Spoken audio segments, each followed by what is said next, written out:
I've made a good few videos about arguments relating to slavery by now, and while I've always been happy with their performance and feedback, there's often plenty of people besides who will pretty consistently miss the point behind those videos, that they aren't just about slavery itself, but rather they're about rhetorical devices. They're about the study of history and of propaganda, and how these different elements might be used even today to sway individuals towards certain disturbing ways of thinking. Now, in the specific case of these videos, they're used as a means of lessening the evil which the transatlantic slave trade represented and its lasting impact on our societies today. Sometimes this is a purely historical, flawed argument. Other times, however, most times I would argue, these lines of reasoning are for very, shall we say, pointed, even political purposes today. So, I figured that for this video, I would change things up a little bit and put the cart before the horse, as it were. Now, the immediate argument, really it's more of a conspiracy theory, that I want to discuss today is the idea that the slave trade was dominated, even outright controlled, by the Jewish population.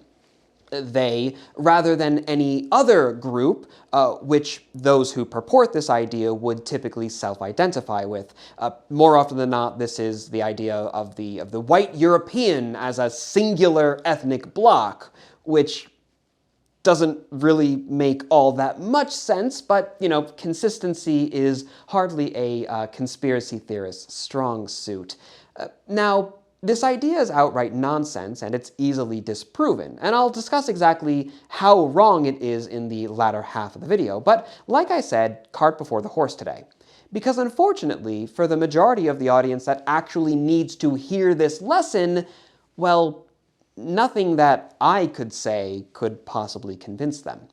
Conspiracy theories, and especially the kinds that involve shadowy cabals ruling the world, are infinitely malleable. They're unbeholden to reality. They can expand and contort in whatever fashion is necessary to disprove whatever might run contrary to them. Any of these statistics that I bring up, lies by the Jewish media.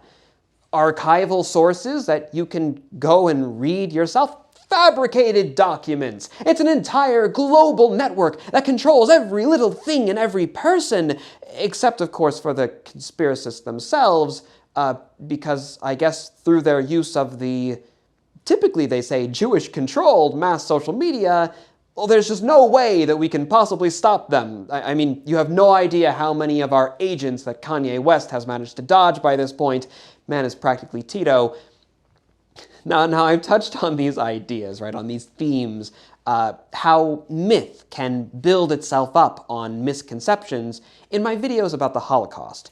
Oftentimes, these are simple misconceptions, or at the very least, they're misconceptions that are simple to comprehend in a way that something like the logistics of a genocide might not be simple to understand. And that's what makes our understanding of history so important, because it helps us to guard against conspiratorial thought and to counter it whenever we happen to see it in the wild. Now, although for those who have unfortunately fallen prey to the conspiracies, I don't believe that they need a historian to pull them out of the rabbit hole. They need a psychologist, they need a philosopher, because the problems are typically running much deeper than mere history. They're being rooted in personal insecurities. Now, in this case, the deeper meaning behind the Jews ran the slave trade argument is quite clear. Among other things, it's an unfortunately common form of tribalism.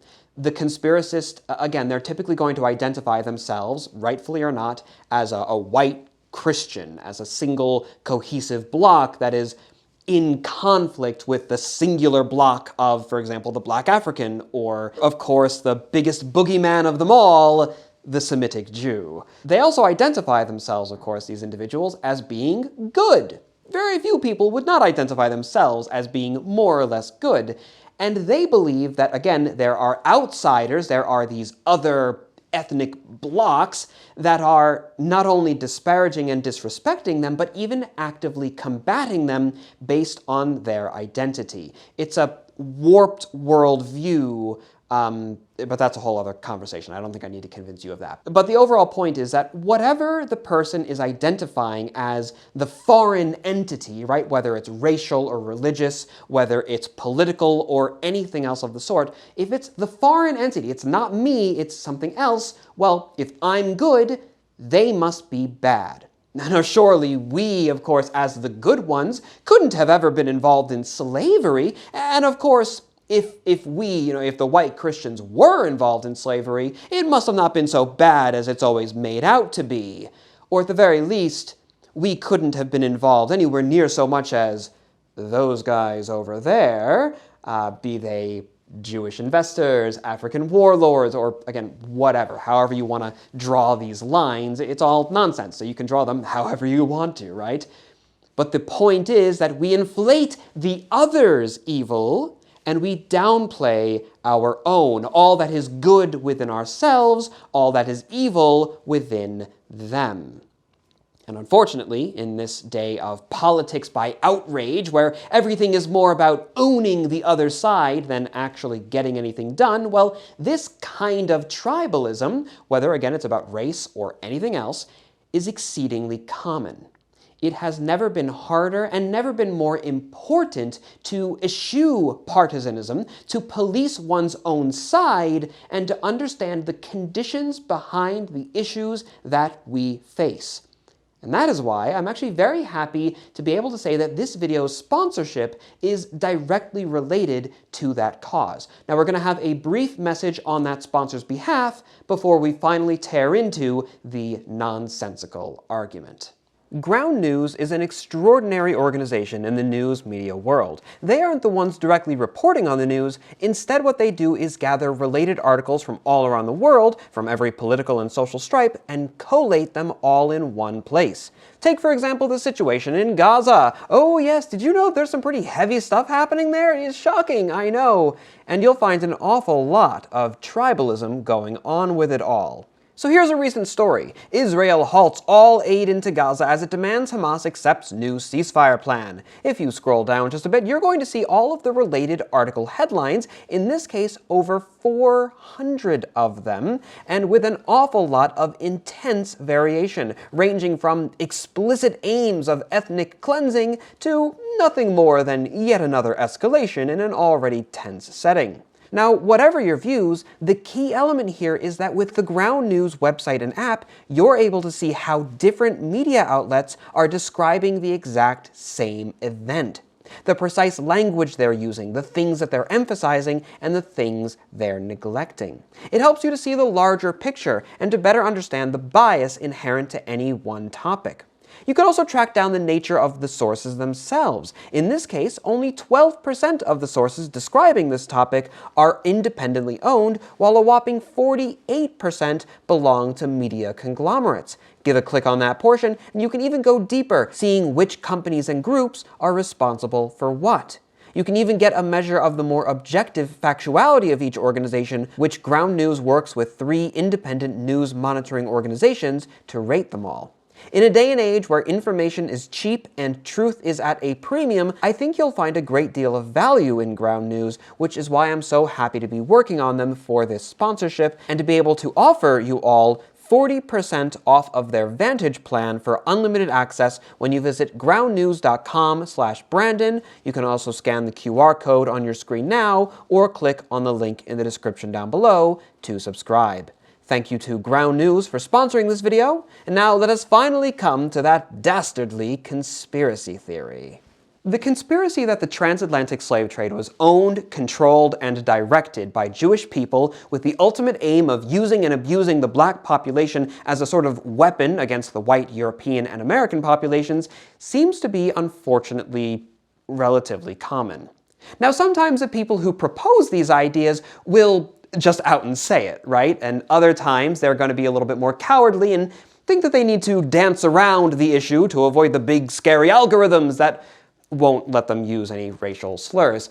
It can be difficult to pin down the precise nature of these individual conspiracies because they're typically vague and very ill-defined. It's sort of like playing whack-a-mole. You disprove one element and they can just infinitely contort the theory to have it pop up elsewhere. But all the same, it's why we're here, so I'll give it my best shot. The Jews controlled the slave trade? Well, let's whack one mole, in this case, the largest slave trading company in transatlantic history, the English and later British Royal African Company.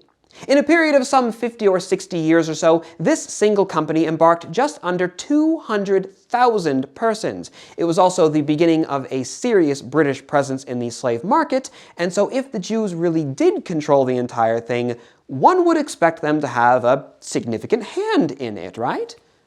Well, did they? The company was founded initially by the Duke of York, the future King James II, and funded by his family alongside a slew of private London investors. We know how that sounds. Now, who were those investors? Well, thankfully, we don't need to wonder at how many of them may have been Jewish, because we have a list of the shareholders, and it is filled to the brim with lords and sirs and captains and aldermen, even a few misses, in fact. There's Banks and Bences, Arlingtons and Jeffreys, quite a number of Dashwoods. Something going on with that family. Not a whole lot of Jews. Now, I thought that Lavelle might be one at first, but no, turns out that's an English name too. And we get the same story when we look at the company's directors and their committee members. We get a whole lot of English and Scottish nobles, even a Dutch engineer, not a lot of Jews, if any at all. But of course, that isn't the whole story. No. Because even if that happened to be the largest single company in the history of the transatlantic slave trade, it was hardly the entirety of it, right? It was a small fraction of the total trade. And before the British came into their own, another empire ruled the waves, the Dutch. And oh, how funny, but the Netherlands just so happened to have one of the largest concentrations of Jews in Europe. So much so that Amsterdam was sometimes called the Dutch Jerusalem. So surely this time, if we were to look into the details of their slave trade, we will see the clear Jewish influences that these commenters insist is oh so obvious if only we just opened our eyes. I wish I had my tinfoil cocked hat that I could wear. That would have been a really nice touch, but it's in a storage unit in Ohio. That's a real shame. Anyways, the Dutch West India Company, responsible for their African colonies and the shipment of slaves to the New World, was started in 1621 by the likes of Renier Pauw and Willem Uselinks, and of course Jesse de Forest. Oh yes, what Jewish names those are! But it was funded, yes, it was funded by the Dutch government, okay? But also by private investors whose number did, in fact, include a number of prominent Jewish merchants, right alongside all the foreign investors, of course. Now this time I don't have an exact list of every single shareholder, so it is possible, yes, that Jewish merchants were among those most heavily invested in this company. I'm not saying it is, it's possible though, right? But overall, we're hardly looking at a situation where there was some Jewish monopoly over the whole thing, right?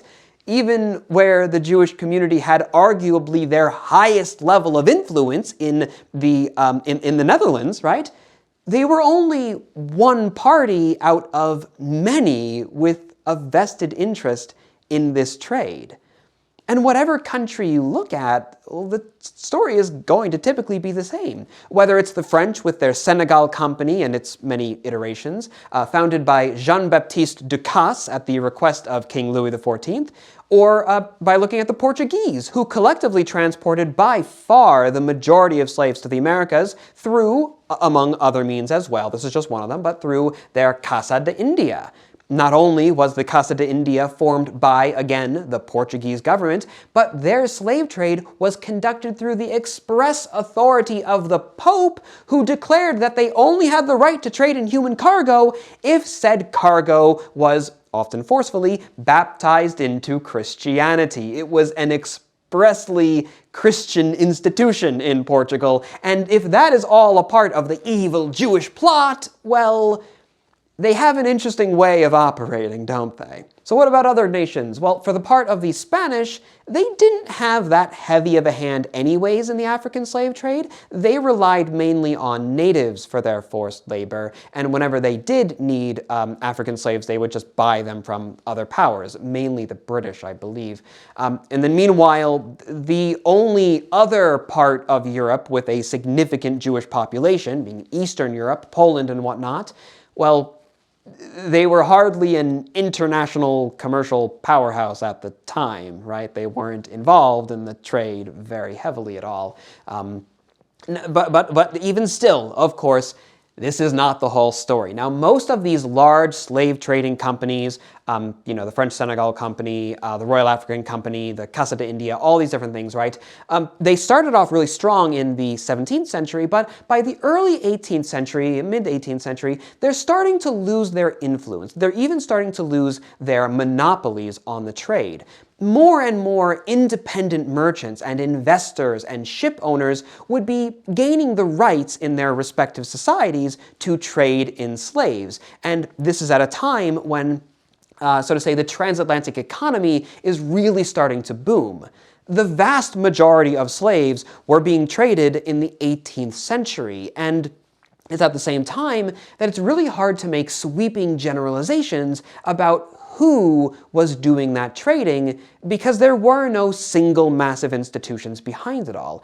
Like I said, the Royal African Company is typically held up as like one of, if not the largest slave trading institutions, but they only embarked around 200,000, a little under 200,000 out of a total, throughout the entire history of the trade, of some 12 plus million slaves.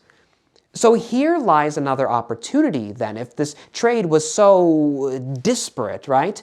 It's another opportunity for conspiracists to make up stories about who really was controlling all of those ships. But there is no more reason to believe that the Jews had a proportionally greater interest in the trade than there is to believe it was controlled by any other group.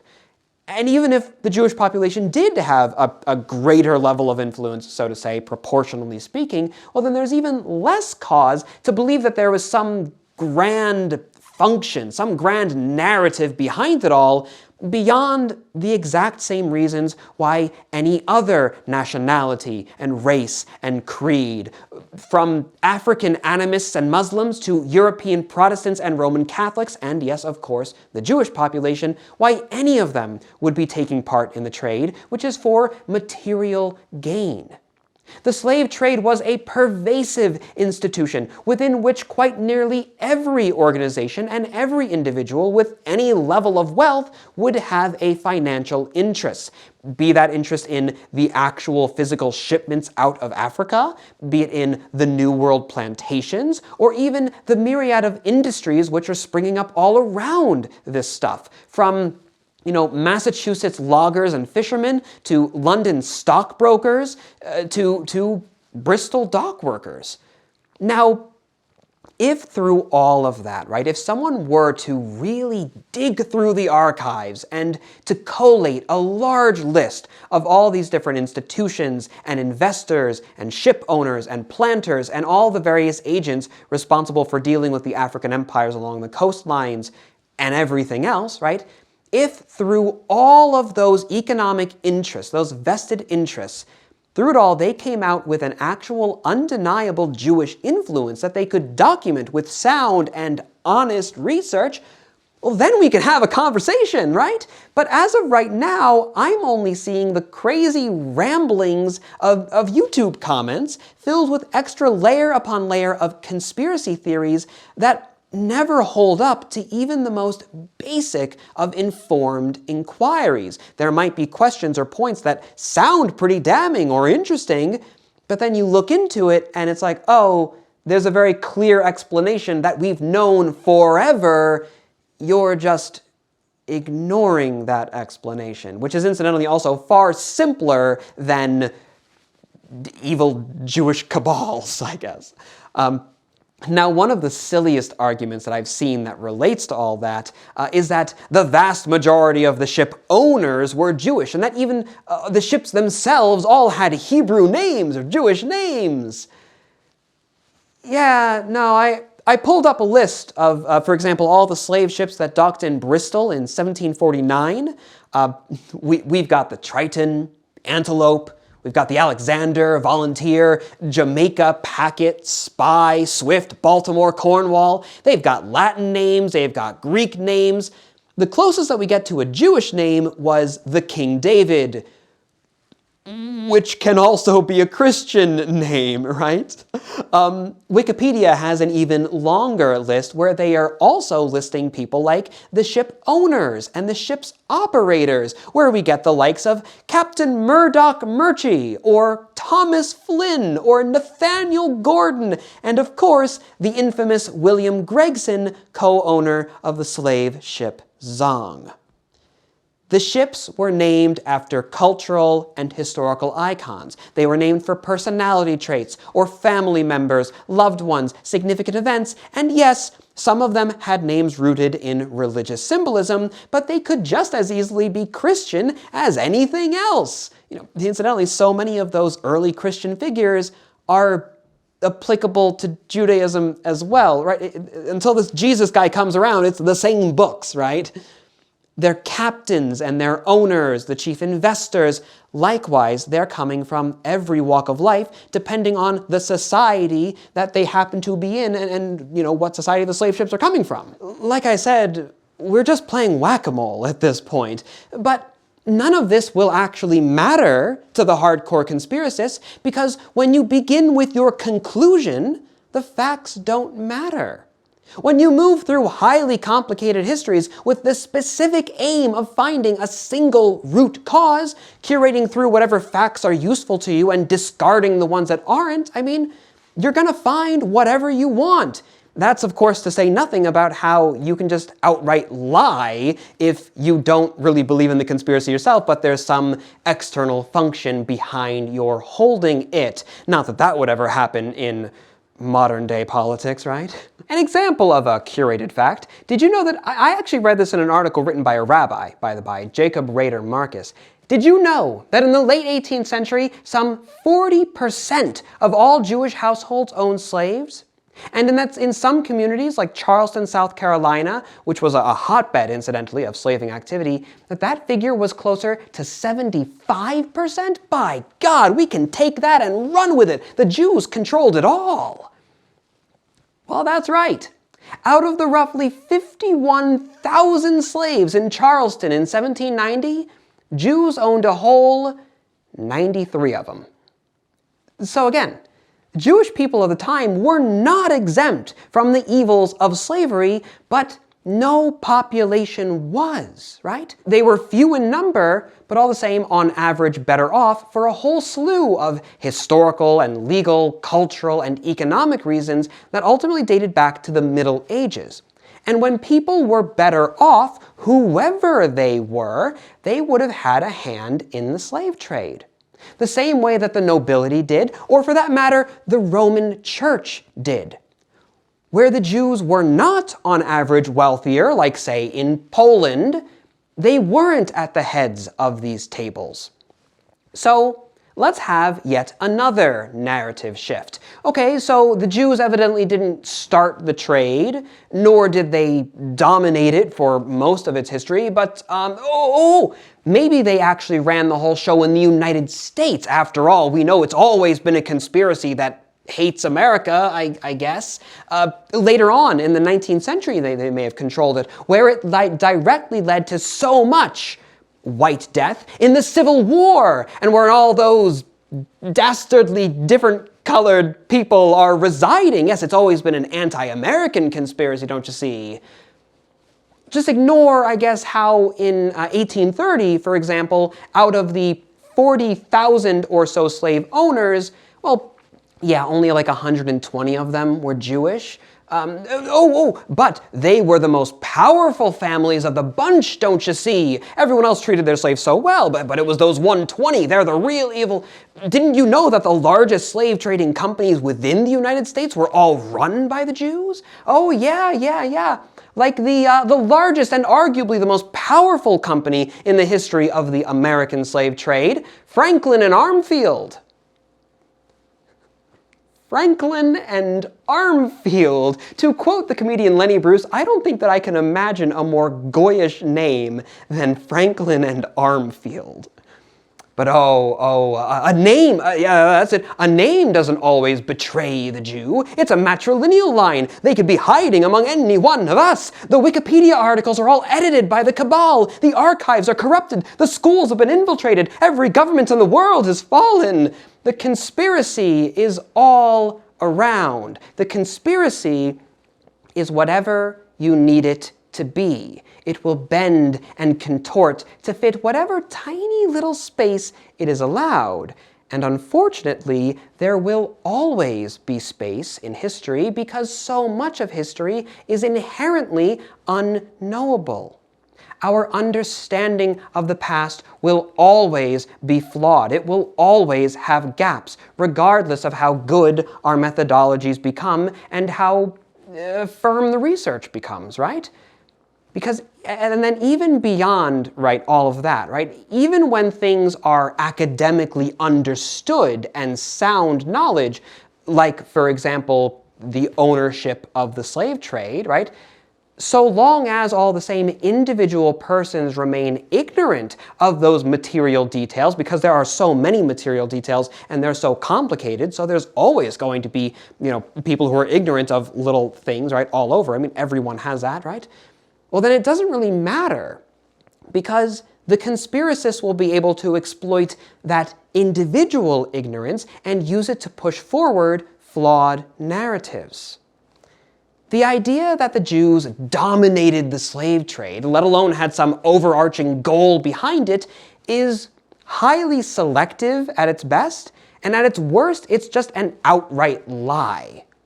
Within those societies with an economic interest in the African trade, as it was called, everyone had their fingers in the pie to some degree or another. Those investors, as it were, sometimes included Jews, yes, but rarely, if ever, in a significantly greater proportion of, wealthy persons than any other group. Everyone was involved, everyone profited, except for the slaves themselves. The Jewish population, right, they were no more pure. I'm not saying that. There were many Jewish people involved in the slave trade. It's not like being Jewish was all of a sudden made you exempt from the whole thing. They were no more pure, but they were also no less virtuous than any other group of people, however you want to draw the lines of what constitutes a group and what doesn't. They're no more pure, no less virtuous than any other group of people in this manner. So, I mean, even to begin ascribing moral sentiments to entire populations, let alone to ascribe vast conspiracies, it's ridiculous. That's a whole other conversation, though. And I'm starting to ramble again, all right, when I've already explained all of this at the video's start. And again, to those who are already convinced of the conspiracy, even if they made it this far in the video, my words probably won't mean anything. The words of the historian are to them useless because the conspiracy isn't really historiographical, it's personal. So, at the end of all of this, why bother making this video, right? Why bother making any of these videos? Well, there is, of course, the small chance that it does convince someone, but more so, I believe that having this kind of specific material knowledge of these complicated issues is the best way to help us ward against conspiracy within ourselves, and to further call it out whenever we see it out in the world in person, thus in turn helping to guard others, external observers we might say, against it as well. And even further than the specific facts, which are always susceptible to that eternal game of whack-a-mole, right? It's the wider rhetoric on which these flawed arguments, in this case about slavery, rest. So, In all of those regards, for those reasons, I hope that you found this video interesting, and I hope that you found it thought-provoking. I hope you learned a little bit more about the nature of the transatlantic slave trade, and that it might have even inspired a few additional questions for you to continue your own research. And if that is the case, well, a wonderful way that you might begin it all is through some of the primary sources, including on the topic of slavery and especially the economic context behind it, that I have listed for free on my website, nativeoak.org. Likewise, I have a number of other videos on the topic which you might find helpful. Naturally, on my website, you're also going to learn more about my work, including how this channel donates 10% of all of its profits to charity, and of course, you can either buy my existing nonfiction book or pre-order the fiction one, Zombies in the 18th Century. It's a fun time, just not for my characters. You'll enjoy the book. So, thank you all as ever for watching, and until the next time, my dear viewer, I am and I shall remain your most humble and obedient of servants.